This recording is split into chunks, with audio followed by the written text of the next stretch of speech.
كعادة إدارة الأهلي في البطء الشديد، السلحفاء اللي هم فيها، بغض النظر عن النتيجة ساعات بتبقى بالإيجاب وساعات بتبقى بالسلب، وأكترية المواضيع بتبقى بالسلب. بس حقيقي يعني الواحد اتخنق من حتة المدرب. ليه يا جدعان؟ يعني أنا مش فاهم، أنا والله ما فاهم. كابتن عماد النحاس زي ما قلت وبكرر وبعيد، راجل على الراس وراجل قدم كل ما لديه من أبناء النادي الأهلي اللي هو يقدر يعمله، وجاب لنا الدوري بالرغم إن إحنا كنا بعاد قوي عن الدوري. وبتوفيق ربنا وبكابتن حماد النحاس وباللاعيبه الرجاله اللي كانت بتلعب السيزون اللي فات جبنا الدوري. طب ليه البطء؟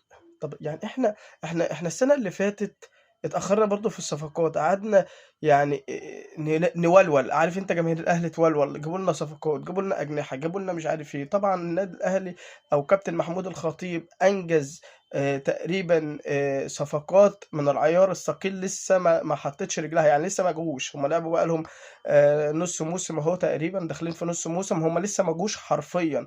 بس بندعي ونقول ان شاء الله ان هم يعني يجوا، يعني عارفين. بس بغض النظر طبعا عن موضوع الصفقات، الراجل انجزه يعني مية مية بأمانة الله. احنا بقى عايزين مدرب، عايزين مدرب يكمل الانجاز اللي انت عملته. ولغايه دلوقتي الانجاز ما اكتملش ولا هيكتمل، لان انت بتلعب بلعيبه بس مفيش مدير فني. احنا بقالنا دلوقتي من ساعه ما كولر مشي مفيش مدير فني شخصيه ماسك اللعيبه. اصلا اللعيبه يعني بكولر شخصيته قويه، كانت اللعيبه بتسيب واللعيبه بتروح للجمهور تقول لهم مش عارف ايه، واللي يخرج اللعيبه يعني احنا شفنا الكوارث ومش هننساها وما بننساش.